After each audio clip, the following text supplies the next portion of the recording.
Welcome to part 2 of our What is Kwanzaa series. So today we're going to talk about how Kwanzaa is celebrated.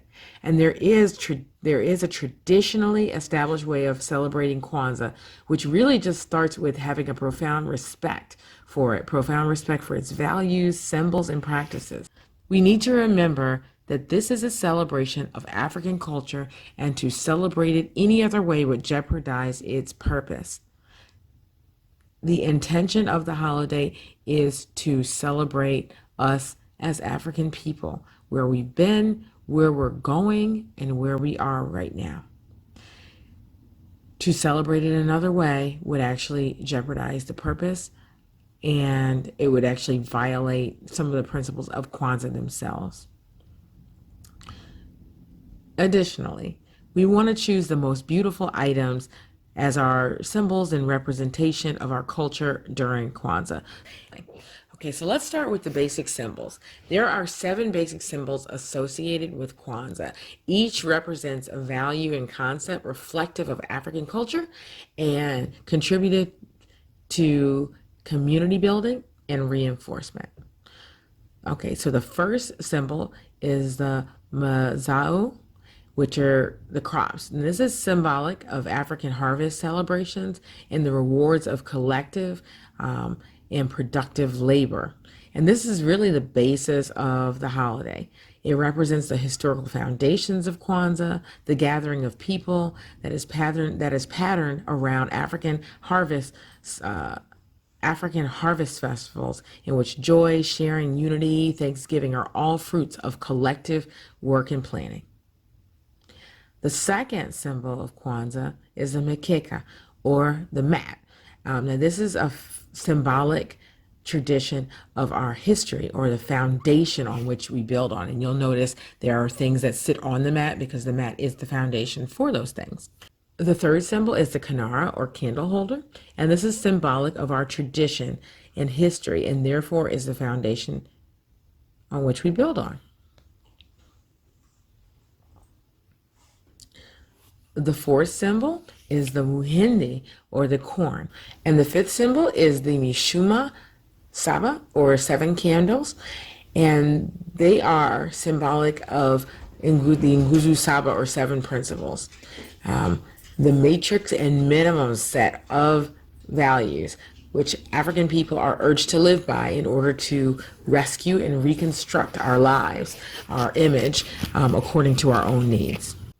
And the sixth symbol is the kikombe cha umoja, and this is the unity cup. It is symbolic of foundational principle and practice of unity, which makes all else possible.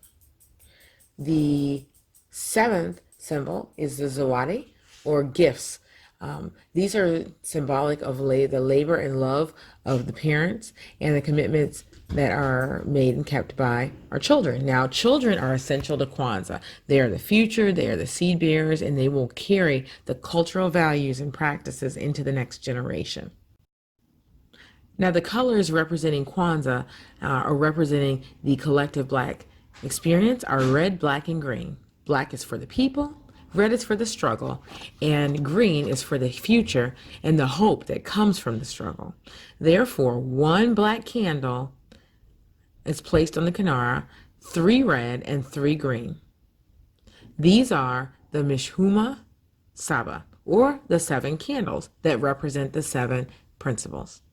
The black candle represents the principle of umoja, or unity, and it is placed in the center of your kinara. The red candles represent the principles of kujichagulia, or self-determination, ujama, or cooperative economics, and kuumba, or creativity, and these are placed to the left of the black candle. The green candles represent the principles of ujima, or collective work and responsibility, nia, or purpose, and imani, or faith, and these are placed to the right of the black candle. Now, the black candle is lit on the first day of the celebration, and the remaining candles are lit afterwards from left to right on the days to follow. This procedure is to indicate that the people come first, then the struggle, then the hope that comes from the struggle. So the order makes a difference. Now, on the sixth day of Kwanzaa, there is a celebration called the Karamu. During that celebration, the Kikombe Cha Umoja, or Unity Cup, is the special cup that is used for libations, or tambiko, during the ritual. In many African societies, libations were poured out for the living whose souls stayed with the earth that they tilled. In the Igbo or Nigerian, in the Igbo of Nigeria believe that to drink the last portion of the libation is to invite the wrath of the spirits of the ancestor. Consequently, the last part of the libation belongs to the ancestors.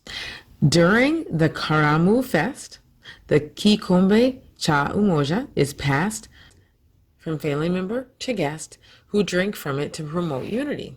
Then the eldest person in the room pours a libation, or tambiko. Stay tuned for the third part of our video, in which I'm going to give you my top 10 reasons why I do think that all people of African descent, particularly those who are outside of the continent, should celebrate Kwanzaa.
Kwaheri.